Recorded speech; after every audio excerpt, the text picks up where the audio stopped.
कराची मलीर हाकिम मेमन गुलाम नबी मेमन को एक दफ़ा फिर आईजी सिंध पुलिस बनाने का फैसला कर लिया गया।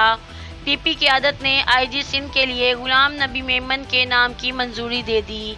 तफसीलात के मुताबिक सिंध में नए बनने वाले हुकूमत महकमा पुलिस और सिविल इंतज़ामिया में बड़े पैमाने पर रद्दोबदल करने की तैयारी कर रही है। गुलाम नबी मेमन को एक दफ़ा फिर आईजी सिंध पुलिस बनाने का फैसला कर लिया गया।